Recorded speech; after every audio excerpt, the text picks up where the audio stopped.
100 बड़ी खबरों के बाद चलिए आगे बढ़ते हैं। अब आपको दिखाते हैं हमारी खास पेशकश, हिंदू फोबिया गैंग एक्सपोज। क्योंकि सवाल यह है कि क्या हिंदू और मुसलमान के नाम पर धड़ल्ले से नफरती ज्ञान बांटा जा रहा है। हाल ही में एक फिल्म रिलीज हुई है, पोनियन सेल्वन वन। इस फिल्म में चोल वंश के शासक राजा राज की चर्चा हुई है, लेकिन इस फिल्म के रिलीज होने के बाद सियासी घमासान भी शुरू हो गया। कमल हसन जैसे कलाकार जो अब राजनीति में हाथ आजमा रहे हैं, वो भी फिल्मों को हिंदू मुसलमान में घसीटने का काम कर रहे हैं।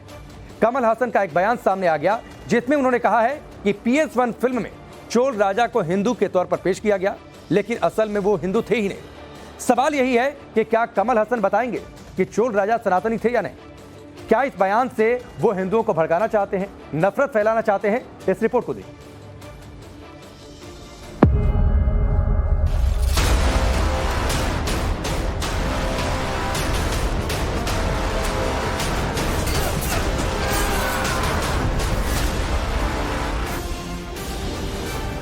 दक्षिण भारत से लेकर श्रीलंका, मालदीव और मलेशिया तक अपना झंडा बुलंद करने वाले चोल शासक क्या हिंदू नहीं थे? तंजावुर का बृहदेश्वर मंदिर और ऐरावतेश्वर मंदिर बनवाने वाले चोल शासक क्या महादेव के भक्त नहीं थे? ये सवाल उठ खड़े हुए हैं एक फिल्म की रिलीज के बाद। राजराजा चोल के जीवन पर बनी फिल्म पोनियन सेल्वन वन इस वक्त काफी चर्चा में है, लेकिन उससे भी ज्यादा सुर्खियों में है वो बहस जिसमें चोल शासकों के हिंदू होने पर ही सवाल उठा दिए गए। इतिहास के पन्नों में दर्ज एक महान शासक के धर्म और पहचान को लेकर तीखी टिप्पणियों का दौर शुरू हो गया है। फिल्म स्टार कमल हसन चोल राजाओं को हिंदू नहीं मानते। कमल हसन ने कहा है कि चोल शासनकाल के वक्त हिंदू धर्म का वजूद ही नहीं था। இந்து மதங்கிற பேர் ராஜராஜ சோழன் காலத்தில் கிடையாதுங்க. அப்படி வைணவம்னு இருந்தது, சைவம்னு இருந்தது, சமணம்னு இருந்ததே தவிர அது வெள்ளக்காரங்க நமக்கு வச்ச பேர். என்ன சொல்றதுன்னு தெரியாம தூட்டுக்குடின்னு சொன்ன மாதிரி தான் அது. எல்லாரும் எங்களுக்கு மதங்கள் வெவ்வேறு இருந்தது. அதையெல்லாம் 8ஆம் நூற்றாண்டில் ஆதிசங்கரங்கிறவர் ஷண்மத ஸ்தாபனம்னு பண்றாரு. இதெல்லாம் சரித்திரம், அந்த சரித்திரத்தை இங்கே சொல்லக்கூடாது।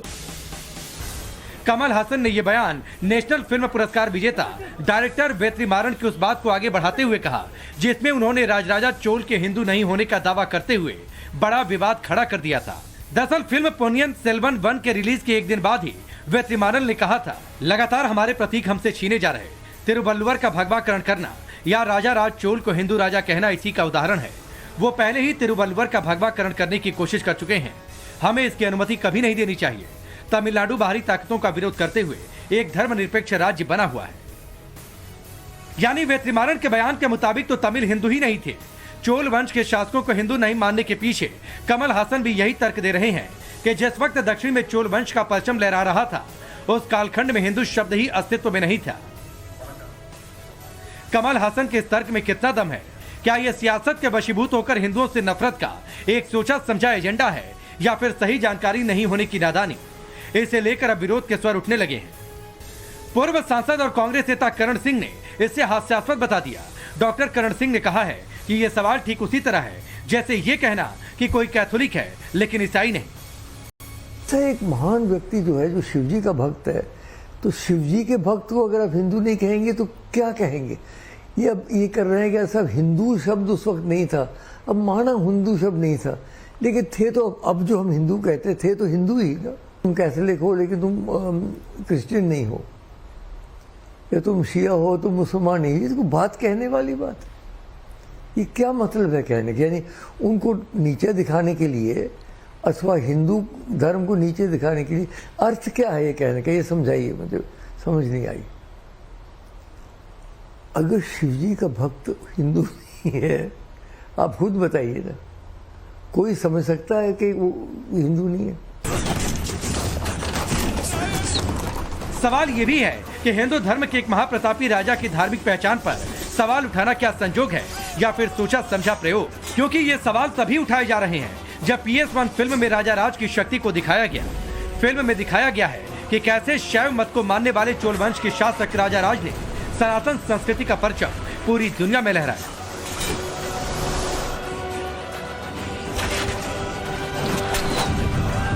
आप खुद सोचिए, चोल वंश के जिस शासक राजा राज और उनके पुत्र राजेंद्र प्रथम ने तंजापुर और गंगई कोंड चोलपुरम में जो विशाल मंदिर बनवाए, बृहदेश्वर मंदिर, राजराजेश्वर मंदिर जैसे भव्य मंदिरों से सनातनी संस्कृति और द्रविड़ वास्तुकला को ऊंचाइयों पर पहुंचाया, वो शासक अगर हिंदू नहीं तो फिर क्या है? क्या वो मुसलमान या फिर ईसाई हो सकते हैं? इसमें राजनीति लाने का क्या मतलब?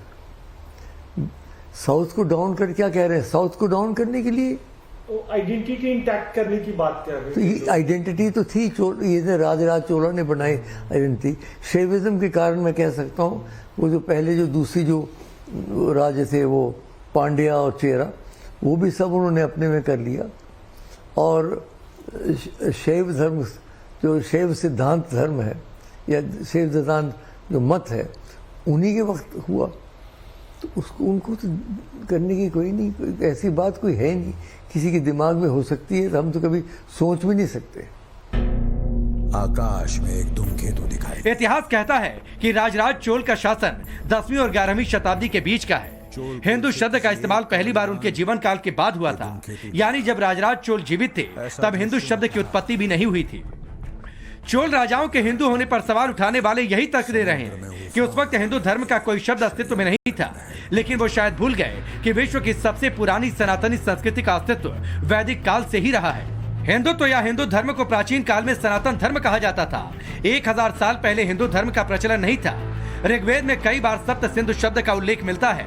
भाषाविदों का मानना है कि आर्य भाषा की स्वध्वनि बाद में ईरानी भाषा की ह ध्वनि में बदल गई। इसी कारण ईरानियों ने सिंधु नदी के पूर्व में रहने वालों को हिंदू नाम दे दिया। इतिहासकार भी कहते हैं कि राजराज के समय में अधिकांश लोग शैव धर्म को मानते थे। इस धर्म के लोग शिव को ईश्वर मानते थे। तब एक धर्म के तौर पर हिंदुत्व नहीं था, लेकिन सनातनी परंपरा मौजूद थी। शैव और वैष्णव तब प्राथमिक तौर पर लोगों के धर्म हुआ करते थे, जिसमें महादेव और विष्णु भगवान की आराधना की जाती थी। राजराजा प्रथम शिव के बड़े भक्त थे और उन्होंने शिव जी के कई मंदिरों का निर्माण कराया, लेकिन राजराजा प्रथम को एक सेकुलर राजा माना जाता है। उन्होंने और उनके परिवार ने विष्णु के मंदिरों के निर्माण के लिए भी खूब दान दिया था। चीन भारत में जो इनका पीरियड है 900 से लेके 1014 तक का समय है, 985 में गद्दी पर बैठे, तो उस समय का पूरा पीरियड हिंदू साम्राज्य का है। अभी हम उसको हिंदू कह रहे हैं। उस समय हिंदू धर्म जिसको हम कहते हैं या सनातन धर्म कहते हैं, वो दो प्रमुख धड़ा उसका था। एक था शैव मत जिसको मत कहते हैं, और दूसरा था वैष्णव मत। वैष्णव मत और शैव मत में संघर्ष नहीं था, जब एक दूसरे को लोग सम्मान करते थे, लेकिन उसको मानने वाले राजाओं की संख्या ज़्यादा थी। चोल सम्राट जो राजराज है, ये सुंदर चालुक्य यानी सुंदर चोल के पुत्र हैं। सुंदर चोल के बेटे थे और सुंदर चोल के बेटे ने अनुराधापुर को अपना बहुत खूबसूरत राजधानी बनाया। सिंघल द्वीप से लेके मालदीप तक इन्होंने पूरा इनका साम्राज्य विस्तार हो गया। आज जिसको हम लोग सिंगापुर और तमाम इलाका कहते हैं, इनका पूरा अधिकार था। और विभिन्न स्थानों पर इन्होंने शिव जी का, विष्णु भगवान का मंदिर बनाया। तो क्या कोई इस्लाम का मानने वाला विष्णु जी का मंदिर बना रहा था क्या उस जमाने में? जिसको तौर पे जो तमिलनाडु वगैरह में जो मंदिर बने हैं वो बहुत बेहतरीन आर्किटेक्ट के नमूने माने जाते हैं। देखिए, तमिलनाडु को दो तरह से पहचाना जा सकता है। एक तो तमिलनाडु में वो समय जब चोलों का, चालुक्यों का, ऐसे हिंदू राजाओं का या सनातनी राजाओं का शासन था, जिस समय मंदिरों का निर्माण हुआ, मंदिरों की प्रतिष्ठा बढ़ी और मंदिरों की वजह से भारतीय संस्कृति का उत्थान हुआ। और नो डाउट अगर हम भारतीय संस्कृति सभ्यता को या भारत को विश्व गुरु के रूप में हम पहचानते हैं, तो उसमें दक्षिण का बहुत बड़ा योगदान रहा है। और उसमें ये चोल राजाओं का बहुत बड़ा, खासकर राजराज का बहुत बड़ा योगदान रहा है। और राजराज ने तो विष्णु का भी मंदिर बनवाया, शिव जी का मंदिर बनवाया, वैष्णव बौद्ध विहार के लिए भी उसने स्थान जगह दिया। उसने मंदिरों और मठों का निर्माण के साथ ही चोल समाज में आर्थिक समृद्धि और लोगों का जीवन स्तर काफी बढ़ा था। चोल राजाओं ने कई मंदिरों और मठों का निर्माण करके सनातनी कला संस्कृति को बढ़ावा दिया था। चोल राजाओं के दौरान हिंदुत्व का प्रभाव बढ़ा था। ऐसे में कमल हासन का बयान कि चोल राजाओं के दौरान हिंदू धर्म नहीं था, इतिहास के तथ्यों के साथ मेल नहीं खाता।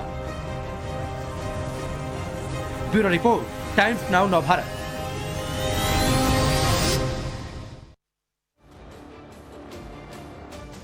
तो ये रिपोर्ट आपने देखी। राजा राज और उनके पुत्र राजेंद्र प्रथम ने तंजावुर और गंगईकोंड चोलपुरम में बड़े बड़े मंदिर बनवाए। चोल राजवंश ने ही बृहदेश्वर और राजराजेश्वर मंदिरों का निर्माण करवाया। इन मंदिरों ने द्रविड़ वास्तुकला को ऊंचाइयों पर पहुंचा दिया। इन मंदिरों को मूर्तिकला की दृष्टि से चमत्कार माना जाता है। आइए आगे बढ़ने से पहले आपको उन मंदिरों के बारे में बताते हैं जो चोल वंश के राजाओं ने बनवाए, क्योंकि ये जानकारी बेहद अहम है इस पूरे विवाद के बीच में। तो पहले नंबर पर जो मंदिर आता है जो चोल वंश के राजाओं ने बनवाए, तमिलनाडु के तंजावुर में स्थित बृहदेश्वर मंदिर। भगवान शिव को समर्पित है यह मंदिर और इसका निर्माण राजराजा प्रथम ने करवाया था। 1003 से 1010 ईस्वी में यह बना था। मौजूदा दौर में यूनेस्को वर्ल्ड हेरिटेज साइट में इस मंदिर को शामिल रखा गया है। इसके अलावा दूसरे नंबर पर मंदिर आता है गंगईकोंड चोलपुरम मंदिर। तमिलनाडु के अरियालपुर में मंदिर यह है। चोल शासक राजेंद्र प्रथम ने इस मंदिर का निर्माण करवाया था। 1025 ईस्वी में यह मंदिर बनकर तैयार हुआ था। भगवान शिव को भी समर्पित है ये मंदिर भी। अब एक और मंदिर पर नजर डालते हैं जो चोल राजाओं ने बनवाए थे। तीसरा मशहूर मंदिर है ऐरावतेश्वर मंदिर। तमिलनाडु के तंजावुर में यह मंदिर है। राजराजा द्वितीय ने इस मंदिर का निर्माण करवाया था। 12वीं सदी में यह मंदिर बनकर तैयार हुआ था। यह मंदिर भी भगवान शिव को समर्पित है। जाहिर सी बात है, भगवान शिव को मानने वाले, उनकी पूजा करने वाले हिंदू ही तो रहे हैं। सवाल यही है कि चोल राजाओं की धार्मिक पहचान पर बेवजह का विवाद क्यों खड़ा किया जा रहा है। कोई हिंदू ये कैसे मान ले कि महादेव के बड़े बड़े मंदिरों को स्थापित करवाने वाला राजा सनातनी परंपरा से जुड़ा नहीं रहा है। रिपोर्ट देखिए।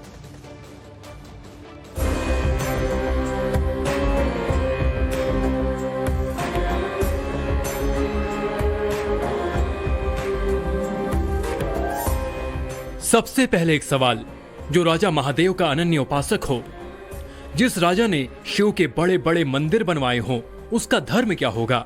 क्या वो मुसलमान होगा, ईसाई होगा या फिर बौद्ध होगा? यह समझना शायद ज्यादा मुश्किल नहीं, लेकिन इसकी अनिवार्य शर्त यही है कि इसके लिए आंखों पर पड़ा तुष्टीकरण का चश्मा हटाना होगा। अब चोलों को अहिंदू घोषित करने की साजिश की जा रही है। उन्हें द्रविड़ घोषित करने की कोशिश की जा रही है। सवाल यही है कि ऐसा करने वाले क्या हिंदू फोबिया से ग्रसित हैं? सवाल यह भी है कि जब फिल्मों में मुगलों का महिमा मंडल होता है तो किसी को कोई तकलीफ नहीं होती, और जब चोल वंश जैसे हिंदू राजाओं की ताकत दिखाई जाती है तो एक वर्ग को पीड़ा क्यों शुरू हो जाती है? क्यों हिंदू शासकों की पहचान पर सवाल उठाया जाता है? पूरा हिंदुस्तान, आप देखिए, यही तो एक ये है कि ये तो बंटवारा करने वाली बात है। हिंदू को हिंदू नहीं कहेंगे तो क्या कहेंगे? वो तामिल नहीं थे, तामिल ठीक है, वहाँ एक अलग विषय है, लेकिन वो तामिल नहीं। ये तो पूरा देश हिंदुओं का है, पूरा देश हिंदुओं का है, और पूरे देश का हर व्यक्ति हिंदू है यहाँ का, तो वो भी हिंदू ही थे। कमल हसन जैसे कलाकार जो अब राजनीति में हाथ आजमा रहे हैं, वो भी बॉलीवुड को हिंदू मुसलमान में घसीटने का काम कर रहे हैं। सवाल यही है कि क्या चोल राजाओं को कमल हासन और वेटरी मारन आखिर हिंदू क्यों नहीं मानना चाहते? क्या इसके पीछे कोई हिंदू फोबिया है? और क्या वो ऐसा करके हिंदुओं की भावनाओं के साथ खिलवाड़ नहीं कर रहे? कोई हिंदू ये कैसे मान ले कि महादेव के बड़े बड़े मंदिरों को स्थापित करने वाला राजा हिंदू नहीं है? जहां तक चोल साम्राज्य का इतिहास है, वो तो कामयाबी की ऐसी कई कहानियों से भरा पड़ा है जो मुगलों को टक्कर देती है। दरअसल ये शून्य से शिखर तक का सफर है। चोल को हिंदू जगह मुस्लिम या फिर कोई दूसरा समुदाय साबित करने की कोशिश क्यों की जा रही है? इसके लिए आपको चोल वंश के गौरवशाली इतिहास को खंगालना पड़ेगा। चोल साम्राज्य का इतिहास 1000 साल से भी ज्यादा पुराना है। यह साम्राज्य भारत के सुदूर दक्षिण में कावेरी नदी के तट पर पनपा और विकसित हुआ। एनसीईआरटी की किताबों में दर्ज इतिहास के मुताबिक कावेरी डेल्टा में मुट्टियार नाम से मशहूर एक छोटे से परिवार की सत्ता थी। ये परिवार कांचीपुरम के पल्लव राजाओं के अधीन था। इसी दौरान 849 ईस्वी में चोल वंश के सरदार विजयाल ने इन मुट्टियारों को हराकर पूरे डेल्टा पर कब्जा कर लिया और इस तरह हुई चोल वंश की स्थापना। राजा राज प्रथम और उनके बेटे राजेंद्र प्रथम के शासनकाल के दौरान चोल साम्राज्य अपने चरम पर था और इसी ताकत को फिल्म डायरेक्टर मणि रत्नम ने अपनी हालिया रिलीज फिल्म PS1 में दिखाया है। राजा राज प्रथम के समय चोल साम्राज्य दक्षिण में मालदीव और मलेशियाई से लेकर श्रीलंका और उत्तर में आंध्र के गोदावरी नदी तक फैला था। राजा राज प्रथम को दक्षिण भारत के सबसे ताकतवर सम्राट में गिना जाता है, जिन्होंने लगभग पूरे दक्षिण भारत को जीत लिया था। उनका साम्राज्य आधुनिक तमिलनाडु, कर्नाटक, केरल और आंध्र प्रदेश, उड़ीसा और श्रीलंका के कुछ हिस्सों तक फैला था। उन्होंने 996 ईस्वी तक गंगावाड़ी टेरिटरी यानी मौजूदा कर्नाटक राज्य और केरल के साथ ही उत्तरी श्रीलंका पर कब्जा जमा लिया था। वहीं 1014 ईस्वी तक राजा राज प्रथम ने लक्षद्वीप और मालदीव पर कब्जा कर लिया था, जबकि उनके बेटे राजेंद्र प्रथम ने पूरे श्रीलंका पर अधिकार करने के बाद दक्कन के इलाके पर कब्जा जमाया। इसके बाद राजेंद्र प्रथम ने चोल साम्राज्य का विस्तार सुमात्रा यानी इंडोनेशिया और मलय यानी मलेशिया तक किया था। कुल मिलाकर कहें तो चोल वंश का सिर्फ साम्राज्य बेहद शक्तिशाली नहीं था, वो वक्त भारतीय सनातन संस्कृति और आधिपत्य कला का भी सुनहरा दौर था। चोल राज्य के संरक्षण में बनी कांस्य प्रतिमाएं दुनिया की बेहतरीन कलाकृतियों में गिनी जाती हैं। इनमें से ज्यादातर देवी देवताओं और आराध्यों की हैं। अब शैव शिवा को वर्शिप करने वाला है, विष्णु को करने वाला है, उसमें भी डिविजन्स है। बुद्धा को अपना गॉड समझने वाला है, उसमें भी डिविजन्स है।